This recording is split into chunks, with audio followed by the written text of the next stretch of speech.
Bonjour à tous, on se retrouve aujourd'hui sur F1 Talks pour un résumé du dimanche à Bahreïn où nous avons eu la course 3 de F2 et bien sûr le Grand Prix de Bahreïn de Formule 1.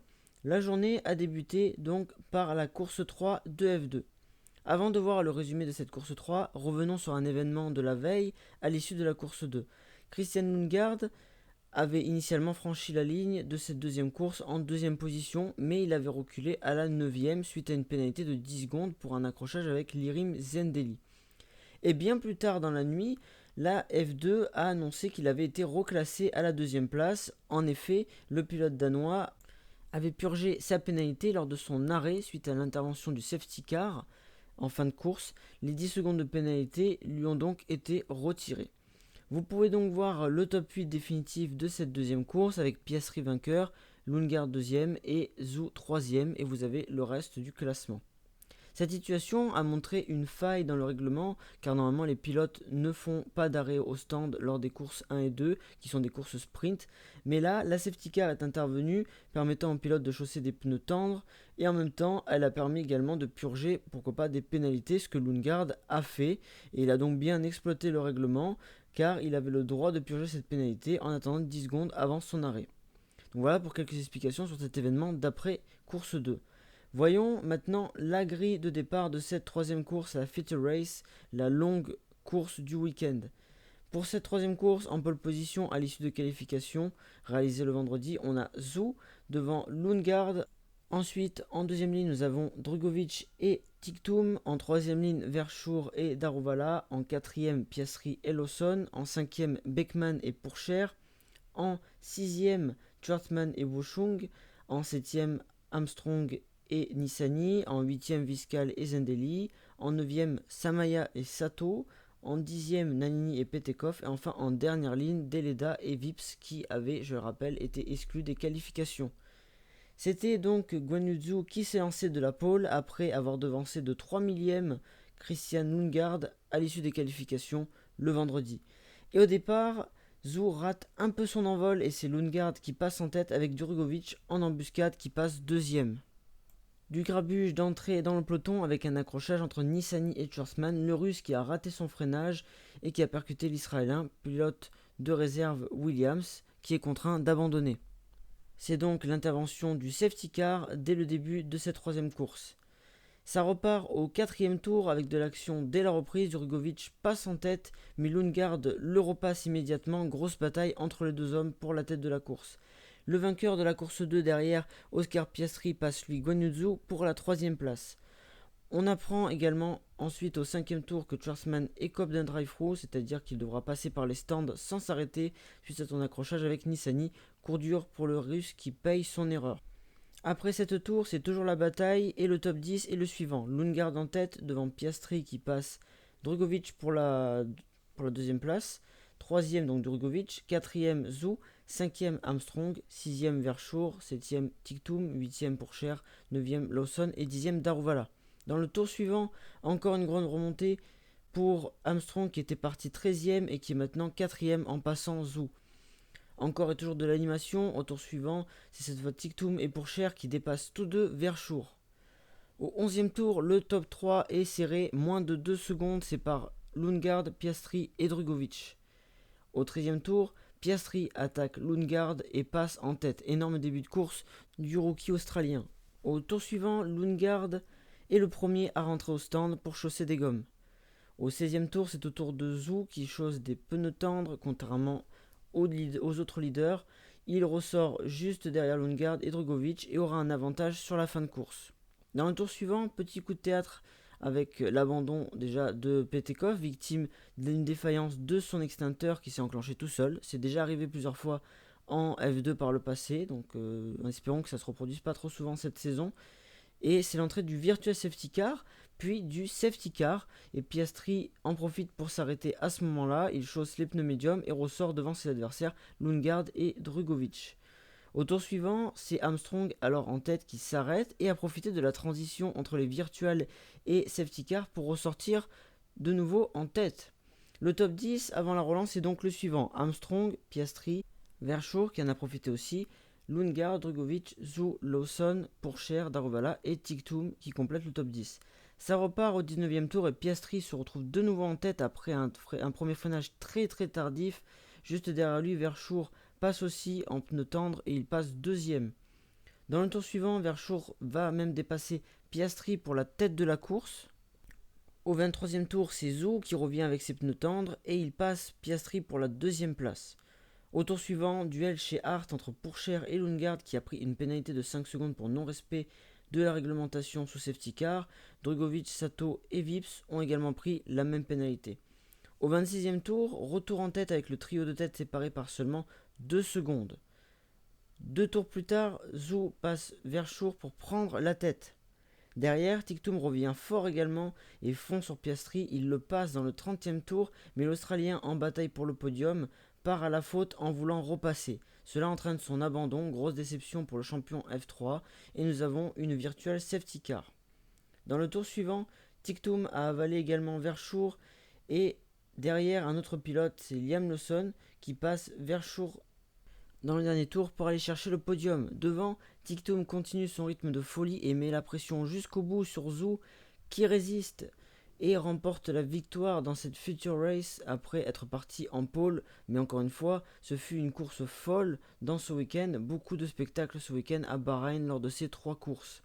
Voyons donc le podium avec Guan Yu Zhou vainqueur devant Dang Titum et Liam Lawson. Voyons également le classement plus en détail. Comme on l'a vu, Guan Yu Zhou l'emporte devant Dan Ticktum, auteur d'une fin de course sensationnelle. Liam Lawson, lui, complète le podium avec un deuxième podium en 3 courses au week-end, donc très beau début pour le Néo-Zélandais.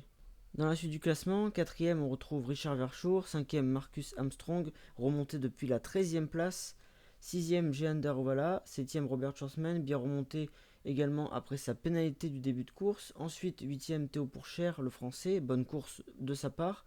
9ème Felipe Drugovich qui rétrograde d'une place suite à sa pénalité de 5 secondes. Et enfin, Matteo Nannini se classe 10ème. Donc vous l'avez peut-être vu, le top 10 marque des points lors de cette course longue. Je vous remets ici le top 10. Pour finir, regardons les classements généraux à l'issue de ce premier week-end de F2 à Bahreïn. Pour les pilotes, Zhou est leader avec 41 points devant Lawson 30 points. Daruvala est 3ème avec 28 points. Piastri est 4ème avec 21 points. Ticktum 5ème avec 19. Verschoor 6ème avec 18. 7ème Lundgaard avec 16. Ensuite on a Schwarzman avec 16 également. Beckman 12. Et enfin Armstrong complète le top 10 avec 10 points. Pour les écuries, Carlin repart en tête de Bahreïn avec 47 points devant Uni Virtusi 43. 3ème, nous avons Prema Racing avec 37. 4ème, Hightech Grand Prix avec 30. 5ème, Hard Grand Prix avec 24 points. Puis derrière, on a 6ème MP Motorsport, 20 points. 7ème, Charouz Racing System avec 12. 8ème, Dams avec 10. 9ème, Trident avec 1 point. 10ème, HWA Racelab avec 1 point. Et enfin, Campos Racing ferme la marche avec 0 point sur ce week-end. Voilà donc pour les classements et pour ce résumé de la 3ème et dernière manche de F2 ce week-end. On a donc eu 3 vainqueurs différents en 3 courses au week-end. Lawson en course 1, Piastri en course 2 et Zhou en course 3. Ça promet une grande saison de F2 et je parie sur le fait qu'on ait plein de vainqueurs différents cette saison avec énormément de pilotes qui peuvent l'emporter et des formats de courses excitants chaque week-end. Prochain rendez-vous de la F2 dans environ 2 mois à Monaco. Ce sera pour le week-end du 20 au 22 mai. On passe maintenant au tant attendu premier Grand Prix de la saison de F1, le Grand Prix de Bahreïn. Avant le début du Grand Prix, info, Sébastien Vettel, qui a déjà été piégé en qualification hier avec le 18e temps, a en plus reçu 5 places de pénalité pour avoir ignoré les drapeaux jaunes en Q1 hier. C'était au moment où il est passé dans le premier virage avec Mazepin en tête à queue. Il a continué tout simplement son tour. L'Allemand partira donc dernier sur la grille. Voici donc la grille de départ. Verstappen partait en pole devant Hamilton, 3ème Bottas, 4ème Leclerc, 5ème Gasly, 6ème Ricciardo, 7ème Norris, 8ème Sainz, 9ème Alonso, 10ème Stroll, 11ème Perez, 12ème Giovinazzi, 13ème Tsunoda, 14ème Raikkonen, 15ème Russell, 16ème Ocon, 17ème Latifi, 18ème Schumacher, 19ème Mazepin et donc 20ème Vettel qui ferme la marche avec sa pénalité. C'était donc parti pour le tour de formation. Profitons-en pour voir les pneus pour le départ. Les 3 premiers partent en pneus médium. Leclerc peut jouer un bon coup derrière avec les tendres. Gasly est lui en pneu médium. Derrière, il aura les deux McLaren en pneu médium. Sainz, Alonso et Stroll sont eux en tendre. Ensuite, Perez, Giovinazzi, et Tsunoda et Raikkonen partent en médium. On a ensuite Russell, Ocon et Latifi qui partent eux en tendre. Et enfin, Schumacher, Mazepin et Vettel qui partent en médium. Différentes stratégies donc entre les équipes, ce qui promettait une course palpitante. Vous pouvez d'ailleurs voir ce petit tableau des stratégies possibles avant la course qui nous avait été proposé par Pirelli. La course n'a même pas commencé qu'elle s'emballe déjà. Coup dur pour Perez qui est arrêté en bord de piste. Son moteur s'est coupé. Heureusement pour lui, son moteur redémarre après quelques minutes et il peut repartir, mais il s'élancera tout de même depuis la voie des stands. On était donc parti pour un autre tour de formation. Il est finalement venu l'heure du départ, c'était donc parti pour le Grand Prix de Bahreïn. Très bon départ de Leclerc qui a passé Bottas et a exploité au maximum ses pneus tendres. Donc on a premier Verstappen, deuxième Hamilton et troisième Leclerc. Mazepin est lui dans le mur, il s'est sorti tout seul au troisième virage, il a eu du mal à contrôler sa Haas, très instable dans les premiers mètres et est sorti assez violemment, mais il était ok. Et donc entrée de la safety car d'entrée de course. Perez en profite pour rentrer au stand pour de nouveaux pneus médiums dès le troisième tour. Au quatrième tour, c'était reparti. Verstappen a attendu le dernier moment pour faire repartir la meute et c'était très chaud pour ce restart. Et malheureusement, Gasly, en bataille avec les McLaren, a perdu son aileron avant après un contact avec Ricciardo, cruel pour le français. Schumacher, lui, est parti en tête à queue sur ce restart, un peu tout seul également, sûrement à cause de sa Haas. Au sixième tour, Bottas reprend la troisième place à Leclerc malgré une baisse résistance du pilote Ferrari. On voit également que Perez remonte déjà, il est 15e en passant Tsunoda. Dans ce tour, on informe également Bottas que Verstappen a un problème avec son différentiel et qui peut pourquoi pas remonter sur la tête. Dans le 9e tour, de l'action avec Leclerc qui perd du rythme malheureusement avec ses pneus tendres et est passé par Norris pour la 4e place, alors que Stroll, lui, double Alonso pour la 7e. Alonso est le premier à ouvrir le bal des aérostands en passant des médiums au 12e tour. Il tente l'undercut. Norris, Leclerc et Stroll sont au stand au tour suivant et undercut réussi pour Alonso qui repasse Stroll et qui aurait même pu avoir Norris et Leclerc s'ils avaient attendu un tour de plus. Au 14e tour, Hamilton est au stand pour les pneus durs. Il tente l'undercut lui aussi sur Verstappen. Au 17e, c'est Bottas qui rentre au stand également. Pour les durs, il ressort derrière Perez, mais va le repasser rapidement car celui-ci avait encore des gommes usées. Dans le tour suivant, Verstappen est au stand à son tour pour les médiums et ressort deuxième derrière Hamilton. Max continue de se plaindre d'un problème avec sa Red Bull, un manque de grip en sortie de virage 1 notamment. On l'informe aussi que les Mercedes profitent des largeurs de la piste au virage 4 pour y gagner un léger avantage et qu'il peut tenter de le faire également puisque la FIA ne les sanctionne pas, mais le néerlandais indique que c'est illégal et il a tout à fait raison. Au 21e tour, grosse bataille entre Alonso et Vettel, qui ne s'est pas encore arrêté, mais qui fait le jeu de son équipier Stroll, qui était en bataille avec l'Espagnol. Grosse bataille d'ailleurs entre les deux hommes, et derrière Sainz se mêle à cette bagarre et en profite même en passant les deux pour pointer 8ème. Au 23e tour, Raikkonen rentre dans le top 10 après avoir passé Alonso, qui semble avoir des soucis avec ses pneus, mais excellent rythme pour l'Alfa Romeo. Ensuite, au 29e tour, Hamilton est de nouveau au stand pour des durs alors que Verstappen était revenu à seulement 2 secondes avec ses médiums plus frais. Puis au 31e tour, c'est au tour de Bottas, mais c'est un arrêt totalement raté pour lui, 10 secondes 9. Il a tenté de forcer Verstappen à faire un arrêt, mais un arrêt totalement raté pour Mercedes. Au 34e tour, malchance pour Alpine avec l'abandon d'Alonso, problème de frein apparemment dû à des débris selon la première hypothèse, ce qui explique peut-être la perte de rythme de l'Espagnol. On revient à la course avec Verstappen qui demande à son équipe qu'on le laisse en piste si son rythme est bon. De l'animation dans la bataille pour les points avec Tsunoda qui passe Raikkonen pour la 9ème place au 39e tour. On approche de la fin de course, Verstappen passe au stand pour des durs, il reste 17 tours, il a 8 secondes de retard sur Hamilton mais avec des pneus bien plus frais. Au 42e tour, Verstappen revient déjà très très fort, meilleur tour pour lui en 1.33.228 et il reprend plus d'une seconde sur Hamilton sur ce tour. Hamilton continue de battre des records avec le plus grand nombre de tours menés en F1, 5112 à l'issue du 43e tour. On assiste ensuite à un accrochage au 45e tour entre Esteban Ocon et Sébastien Vettel, alors 13e et 14e. Ocon avait dépassé Vettel à l'arrivée du premier virage, mais Vettel a totalement raté son freinage et a percuté le français, malheureux pour Esteban. Retour à la course avec Sainz qui était revenu sur Stroll et qui le passe au 47e tour pour le gain de la 8e place. Retour en tête de course avec Verstappen revenu sur Hamilton avec seulement 1 seconde 8 d'écart entre les deux hommes au 50e tour. Au 52e tour, Verstappen pousse et force Lewis à sortir large. Il fait alors la jonction en revenant dans son DRS.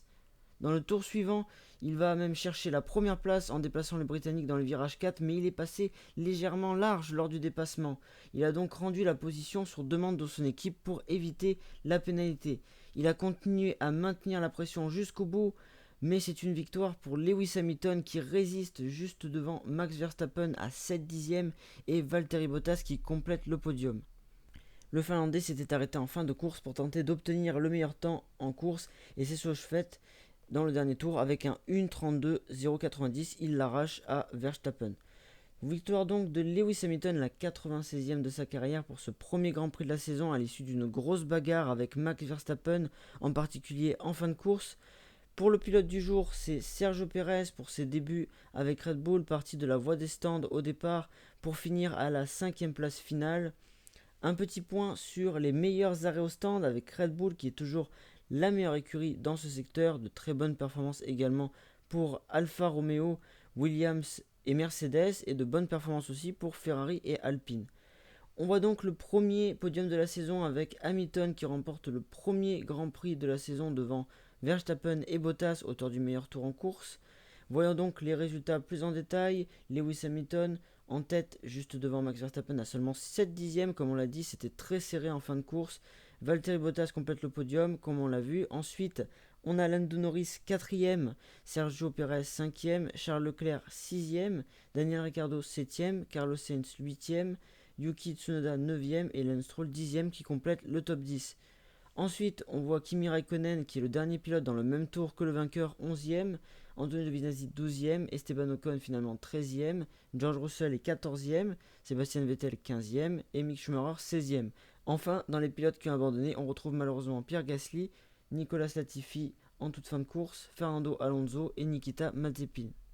On va maintenant faire ensemble un bilan de cette toute première course de la saison à Bahreïn. Ce fut une première course très passionnante et prometteuse pour cette saison 2021. Il y a eu de la bagarre à la fois en tête et également pour les places d'honneur. À l'issue de cette première course, c'est donc Lewis Hamilton qui s'impose. Le Britannique était parti en deuxième place sur la grille de départ, derrière Max Verstappen en pôle. Il a suivi de près le Néerlandais et a été au 14e tour le premier des leaders à s'arrêter pour mettre des pneus durs et tenter l'undercut sur le Néerlandais. Et ça a fonctionné lorsque Verstappen s'est arrêté 4 tours plus tard. Lewis a vu ensuite Max revenir progressivement sur lui, voyant la Red Bull revenir à 2 secondes au 29e tour. Il effectue alors son deuxième arrêt pour aller au bout de la course, en chaussant des pneus durs. Il pousse pour réduire l'écart afin d'augmenter son avantage, ce qui est le cas au 40e tour. Lorsque Verstappen s'arrête, il a alors 8 secondes d'avance. Mais Max a lui derrière des pneus plus frais et revient sur Hamilton avant de le dépasser, mais en dehors des limites de la piste. Ensuite, du coup, Max le laisse repasser. Il résiste ensuite pour remporter la victoire. En deuxième place, nous avons donc Max Verstappen. Le Néerlandais partait donc en pôle. Dès les premiers tours, il s'est plaint d'un problème de différentiel qui lui a sûrement fait perdre un peu de performance. Il conservait cependant un léger avantage à l'issue du premier relais. Il décidait cependant de prolonger un peu celui-ci par rapport à Hamilton en s'arrêtant au 18e tour pour des médiums, 4 tours plus tard que le Britannique, qui est alors passé en tête. Peut-être trop tard donc pour Max, mais il était sur une autre stratégie. On l'informe à ce moment-là également que les Mercedes profitent des largeurs de la piste au virage 4 pour y gagner un léger avantage et qu'il peut donc tenter de faire la même chose puisque la FIA ne les sanctionne pas. Mais le Néerlandais indique que c'est illégal. Au 36e tour, il indiquait à son équipe qu'il souhaitait rester en piste si son rythme était bon, et c'était le cas. Il a prolongé son relais jusqu'au 40e tour pour passer cette fois-ci des durs. L'écart s'était alors creusé avec Hamilton. 8 secondes et 18 tours restants, mais c'était sa stratégie de revenir fort en fin de course avec des pneus plus frais de 11 tours. On était donc parti pour une fin de course exceptionnelle de la part de Max qui revenait progressivement sur Lewis jusqu'à faire la jonction au 50e tour. Il est même revenu dans le DRS d'Hamilton en le poussant à faire une légère sortie large au 52e tour. Et dans le tour suivant, il a continué de pousser fort et il a attaqué Lewis pour prendre la tête de la course, mais il était parti un peu trop large en le dépassant au virage 4. Son équipe a donc demandé à Max de laisser passer Lewis, craignant une pénalité de la FIA. Le pilote Red Bull a poussé jusqu'au bout, mais a fini par échouer de peu à la deuxième place. Ce dépassement a cependant fait beaucoup parler, puisque ce sont les instances de la FIA qui ont obligé Red Bull à demander à Max de laisser passer Lewis, alors que les Mercedes l'avaient fait à plusieurs reprises. On compte exactement 29 passages au large pour Hamilton, pour gagner à chaque fois un léger avantage, et c'est Red Bull qui l'a signalé. Les Mercedes n'étant pas pénalisés, mais la FIA a comptabilisé ces passages seulement à ce moment-là, ce qui était assez étrange, puisqu'il a fallu qu'une équipe se plaigne pour ça. Cependant, Red Bull fut également dans le viseur pour le coup. Cependant, Verstappen aurait pu également tenter de ne pas laisser repasser Hamilton afin de prendre un avantage de plus de 5 secondes en cas de pénalité pour l'emporter. Cependant, avec 3 tours restants, ça aurait été assez compliqué, déjà sachant que Max avait pas mal entamé son capital pneu en cette fin de course, et également il aurait risqué une plus grosse pénalité sachant qu'il se battait pour la victoire. À l'issue de cette course, on peut donc se dire que la victoire s'est jouée à peu de choses entre Mercedes et Red Bull, des stratégies différentes et intéressantes qui auraient pu tourner à l'avantage des deux écuries, mais ça finit par être à l'avantage de Mercedes, mais de très très peu, et ça promet des courses très intéressantes cette année. Derrière eux, Valtteri Bottas complète le podium, il partait en troisième place et a été surpris au départ par Charles Leclerc chaussé de pneus tendres. Il a cependant rapidement repassé au sixième tour. Il a ensuite suivi à petite distance, 6 secondes environ, la bataille du duo Verstappen-Hamilton. Il s'est arrêté ensuite entre les deux leaders au 18e tour pour chausser des durs comme son équipier. Et est ressorti derrière Perez, l'équipier de Verstappen qui s'est arrêté en début de course, mais qui devait encore s'arrêter. Il a cependant repassé assez rapidement avec ses pneus plus frais. L'écart s'était agrandi avec son coéquipier, environ 10 secondes, mais il s'était rapproché de Verstappen. Il s'arrête une deuxième fois au 31e tour après son équipier, stratégie pour forcer Verstappen à s'arrêter, mais c'est un arrêt catastrophique de son équipe et il perd plus de 10 secondes dans l'affaire. Il est alors spectateur lointain du duel pour la victoire à plus de 15 secondes au 52e tour. Il va alors décider de rentrer au stand pour réaliser le meilleur tour en course dans le dernier tour et prendre un point supplémentaire et ainsi le piquer à Verstappen qui l'avait jusque-là. Ensuite, dans les places d'honneur, on a un très beau Grand Prix de Lando Norris, 4ème, qui partait en 7ème place en tendre. Il a réalisé un très bon départ en passant son équipier Ricciardo, puis a réalisé un joli dépassement sur Gasly au 4ème tour pour passer 5ème. Il a ensuite profité du bon rythme de sa McLaren pour passer Leclerc au 9ème tour. Il est ensuite passé au stand au 13ème tour afin d'éviter l'undercut d'Alonso derrière lui. Il est ensuite repassé 4ème suite à l'arrêt de Perez au 21ème tour. Il a effectué ensuite son deuxième arrêt au stand au 35e tour et a creusé un peu plus l'écart sur Leclerc à partir environ du 80e tour avant de prendre le large sur le pilote Ferrari. Il a également très bien résisté au retour de la Red Bull de Perez en fin de course. En 5ème place, nous avons donc Perez. Ça avait mal commencé pour le Mexicain, déjà éliminé en Q2, suite à une tentative de passage en Q3 en pneu médium. Il devait partir 11ème sur la grille de départ, mais lors du tour de formation, son moteur s'est arrêté et il a bien failli ne pas prendre part au Grand Prix. Son moteur a cependant redémarré après quelques minutes et il est finalement parti des stands. Il s'est arrêté au 3ème tour à l'occasion de l'entrée du safety car pour chausser des médiums et il a commencé sa remontée en pointant déjà 15ème au 6ème tour. Il a continué d'imprimer un bon rythme pour remonter 11ème, puis 7ème et même 3ème au 17ème tour après les arrêts au stand des autres pilotes. S'étant arrêté très tôt, il passe de nouveau au stand au 21e tour et pointe 12ème. Il avale ensuite plusieurs de ses adversaires, Raikkonen, Alonso, puis Vettel, Sainz et même Stroll, pour passer 7ème au 29e tour. Il remonte 4ème de nouveau avec les arrêts de ses concurrents au 36e tour, mais il réalise son 3e et dernier arrêt au 39e tour, juste avant son équipier. Il ressort 8ème, juste derrière Stroll, qu'il repasse rapidement dans le tour suivant. Il imprime un gros rythme pour cette fin de course, il passe Ricciardo pour la 6ème place au 44e tour et fond ensuite sur Leclerc qu'il dépasse au 53e tour pour le gain de la 5ème place. Il est élu pilote du jour après cette très belle performance pour ses débuts chez Red Bull. En 6ème place, nous avons donc Leclerc, parti 4ème en tendre et qui a réussi son pari en surprenant Bottas pour passer 3ème au départ. À la relance, après le safety car suite à la sortie de Mazepin, Bottas a cependant repris son bien et le rythme de la Ferrari a alors légèrement baissé. Il a été passé par Norris au 9ème tour. Il effectue son premier arrêt au 13ème tour, comme Norris pour éviter l'undercut tenté par Alonso derrière lui. Il se rapproche ensuite de la McLaren au début, car s'étant arrêté plus tôt, mais celui-ci creuse un peu l'écart par la suite. Il effectue son deuxième arrêt au 33e tour, 3 tours avant Norris, mais ça ne suffit pas pour l'undercut. L'écart se creuse ensuite avec Norris après le 40e tour. Il creuse en revanche l'écart sur l'autre McLaren de Ricciardo, mais voit revenir la Red Bull de Perez en fin de course qui le dépasse au 53e tour. Donc du coup il finit 6ème. Ensuite, derrière lui, 7ème Ricciardo qui partait 6ème en tendre et qui est dépassé au départ par son équipier Norris. Il passe au 4ème tour Gasly mais évite de très peu la crevaison.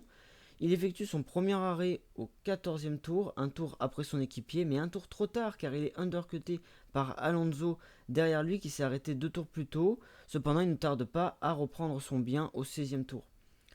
Cependant, l'écart avec Norris et Leclerc s'est creusé, passant à 7 secondes. Il dépasse alors Vettel qui ne s'était pas encore arrêté et est assez isolé en 6ème place après l'arrêt de Perez. Il effectue son deuxième arrêt au 33e tour. Il reste cependant toujours isolé à 7 secondes de Leclerc, mais voit alors revenir Perez qui va le dépasser au 44e tour. Il a également vu revenir Sainz en toute fin de course, mais il aura résisté à l'Espagnol. Au global, bon bilan d'ensemble pour Mercedes qui semble être la troisième force du plateau pour en tout cas à l'issue de ce premier Grand Prix. 8ème, nous avons donc Carlos Sainz qui était parti déjà 8ème en pneu tendre. Au départ, plutôt mauvais envol de l'Espagnol dépassé par Alonso et Stroll. Il passe donc 10ème. Au 9ème tour, il est toujours en contact avec les deux hommes.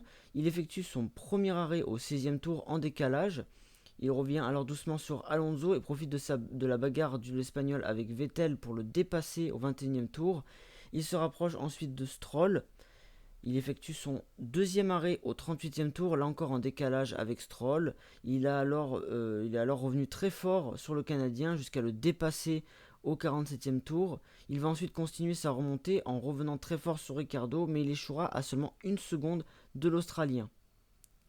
Donc bilan global également encourageant pour Ferrari qui pourrait bien être la quatrième force du plateau en ce début de championnat. Mais en tout cas c'est très très serré pour le milieu de tableau.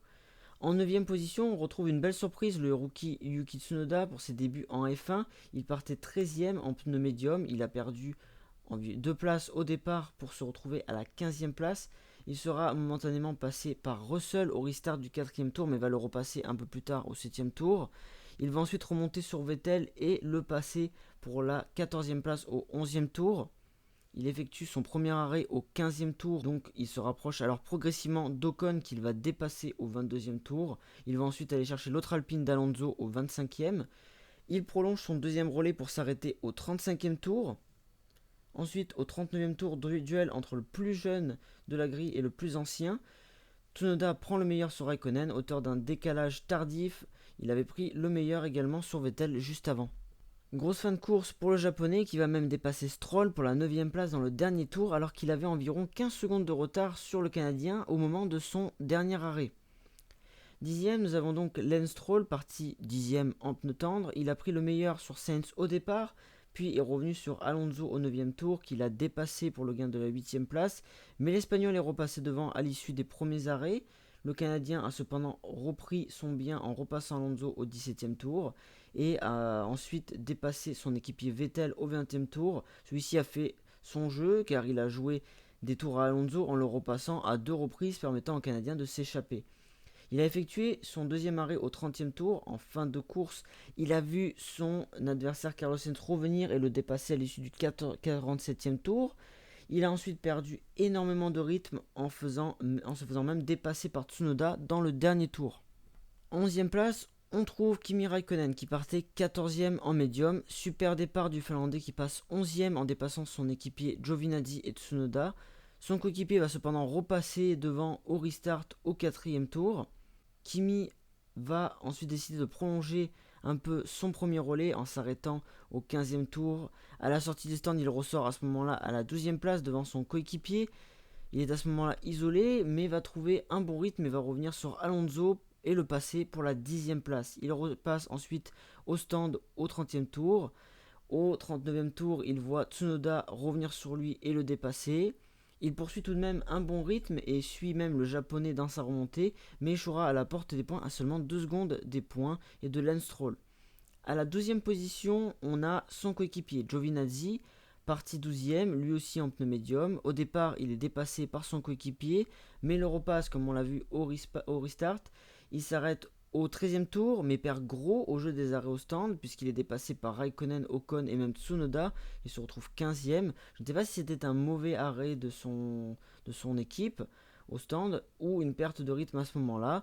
En tout cas, Tsunoda lui s'est échappé par rapport à lui, mais il a pu tout de même revenir sur Ocon un petit peu au départ. Il a effectué son deuxième arrêt au 32e tour, il était toujours à la lutte avec Ocon, mais cette fois à environ 2 secondes 5, le Français avait pris un peu de marge. Il a profité de l'accrochage Ocon-Vettel pour gagner 2 places, et donc passer 12e à ce moment-là, place qu'il a gardée jusqu'à la fin. Bon bilan d'ensemble d'Alfa Romeo qui réalise un bon premier Grand Prix avec un rythme surprenant. L'équipe semble en tout cas s'être rapprochée des écuries de milieu tableau, ce qui est intéressant. Ensuite, en 13e place, on a l'Alpine d'Ocon, déception pour le Français, parti 16e après avoir été piégé par un drapeau jaune en Q1. Finalement 15e après le départ de Perez depuis les stands, il partait en pneu tendre et a su en tirer avantage au départ en passant Russell et Tsunoda. Il pointait ainsi 13e et était ensuite au contact des Alfa Romeo. Il prolongeait un peu son premier relais en s'arrêtant au 14e tour. Il passa alors Giovinazzi au jeu des arrêts au stand et se retrouvait à 3 secondes de Raikkonen qui accélérait son rythme comme Tsunoda qui revenait sur lui et qui allait le dépasser au 21e tour. Il a effectué son deuxième arrêt au 33e tour et il a vu Giovinazzi qui a tenté l'undercut revenir très proche de lui, mais il est resté devant et a ensuite creusé l'écart. Vers le 40e tour, il revenait sur Vettel qui devait encore s'arrêter. Il l'a dépassé au 47e tour, mais l'Allemand s'est raté au freinage et l'a percuté. Il a alors été relégué loin et a dû repasser Vettel. Il est revenu sur la fin, mais dommage, Giovinazzi était trop loin. Il aurait pu avoir une belle fin de course, peut-être dans le sillage de Tsunoda et Raikkonen, même si ça aurait été tout de même compliqué d'obtenir des points de toute façon. Derrière lui, on a Russell 14e, il partait 15e, même 14e, même avec le problème au départ de Perez, mais il a perdu 2 places au départ au profit d'Ocon et Vettel. À la relance après safety car, au départ, il s'est rattrapé en passant Tsunoda puis Vettel, mais il a été repassé par l'Allemand rapidement et il a également été passé par Perez. Également ensuite par Tsunoda au 9e tour. Il effectue alors son premier arrêt au 15e tour, un peu plus tard, et s'est rapproché de Giovinazzi à l'issue de cette première salve d'arrêt, mais il perd ensuite du terrain lors de ce deuxième relais qu'il prolonge également. Il s'arrête une deuxième fois au 37e tour, il ressort très isolé à la 15e place, mais il a pu exploiter des gommes plus fraîches pour la fin de course. Il a notamment dépassé Vettel pour la 14e place et est même revenu pas très loin d'Ocon, même si celui-ci avait été victime d'un accrochage avec l'Allemand. En 15e place, Vettel, donc qui partait dernier suite à sa pénalité, avait pourtant bien démarré en pneu médium en pointant 14e après le départ. Dans cette course, il a adopté une stratégie décalée et s'est battu avec les Alpines au moment où il avait des pneus usés. Il a notamment fait le jeu de son équipier en repassant plusieurs fois Alonso dans une belle bataille qui impliquait également Sainz. En fin de course, il a accroché malheureusement Ocon en ratant son freinage au premier virage. Il allait s'excuser auprès du Français. C'est un week-end frustrant pour l'Allemand, déjà piégé en Q1 le samedi et pas en mesure de jouer les points le dimanche. Il a même pris une pénalité d'ailleurs de 10 secondes pour son accrochage avec Ocon, ce qui n'a pas changé sa place.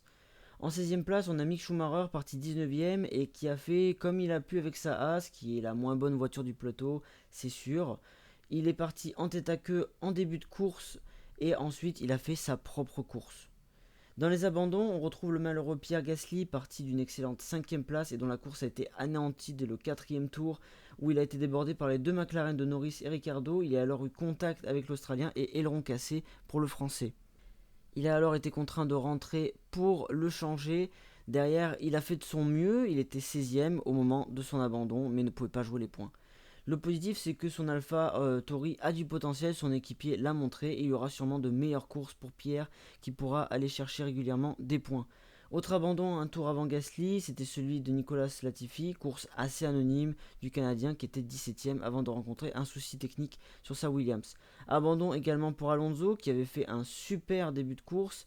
En passant de Sainz, il avait ensuite été dépassé par Stroll, mais l'a repassé avec un undercut au stand. Derrière Stroll l'a repassé, il y a eu une belle bataille, également une belle bataille avec Vettel qui l'a cependant retardé, et il a fait les affaires de Stroll, également de Sainz qui l'a dépassé à ce moment-là. Et ensuite, il a également perdu du rythme et a été passé par Raikkonen puis Tsunoda. Il a finalement été contraint d'abandonner suite à un problème de frein dont on pensait avoir été causé par un débris. Donc sûrement en début de course, on avait Gasly et Sainz qui ont eu des contacts. Fernando était d'ailleurs juste derrière Gasly au moment où son aileron s'est cassé. Mais on a eu l'explication officielle, c'est en fait un papier d'emballage à sandwich qui s'est coincé dans les écopes de frein à l'arrière de sa monoplace. Cela a provoqué une surchauffe assez importante au point d'endommager le système de freinage et donc ça a provoqué l'abandon de l'Espagnol. Mais du coup, sa perte de rythme était peut-être sûrement liée à ce problème de frein. Globalement, ça a été un bilan assez mitigé pour Alpine. Alonso a fait un bon début de course avant de voir son rythme diminuer. Cependant, comme on l'a dit, il a été victime de ce problème de frein qui l'a contraint d'abandonner. Donc ça a forcément influé sur les performances avant aussi. Pour en revenir également à Ocon, il partait de plus loin mais a réalisé une course plutôt bonne, étant pas si loin des points. Lui aussi a eu de la malchance avec l'accrochage qu'il a eu avec Vettel. En réalité, on ne sait pas vraiment le niveau réel d'Alpine, donc je pense pour les fans français que même si la course a pu sembler peu rassurante, ils peuvent obtenir de belles performances pour les prochaines courses. Ce circuit était aussi atypique avec la forte dégradation des pneus, donc c'est un peu spécial tout de même. Cependant, il est effectivement vrai que la hiérarchie du milieu de tableau semble très serrée et s'être resserrée également. Enfin, pour finir avec les abandons, on a parlé également de Nikita Mazepin en début de vidéo. Il n'a fait que quelques mètres puisqu'il s'est sorti au troisième virage. Pour résumer globalement cette course, elle fut extrêmement intéressante avec une bataille intense et stratégique pour la victoire et un niveau resserré entre Mercedes et Red Bull qui semble plus proche que jamais et une bagarre également assez féroce au milieu de tableau avec plusieurs écuries capables de se battre pour les places d'honneur avec McLaren peut-être un petit peu au-dessus, Ferrari derrière, AlphaTauri, Aston Martin et également Alpine et aussi Alfa Romeo qui a surpris et qui semble avoir recollé aux écuries de milieu de tableau. Donc cette année on aura une saison passionnante en perspective avec des batailles sûrement pour le titre et pour les places d'honneur, des très belles places. Voilà, c'est tout pour cette vidéo très complète sur cette journée du dimanche à Bahreïn avec la course 3 de F2 et surtout le Grand Prix de Formule 1 de Bahreïn. On a fait un résumé complet de tous ces événements. J'espère que ça vous a plu. Si c'est le cas, n'hésitez pas à liker la vidéo, à la partager et également à vous abonner à la chaîne ainsi que d'activer la cloche de notification pour recevoir les prochaines vidéos. Prochain rendez-vous F1 avec la deuxième manche de la saison, le Grand Prix d'Imola dans 3 semaines. Sur ce, merci d'avoir suivi la vidéo et on se retrouve très vite pour parler F1 sur F1 Talks.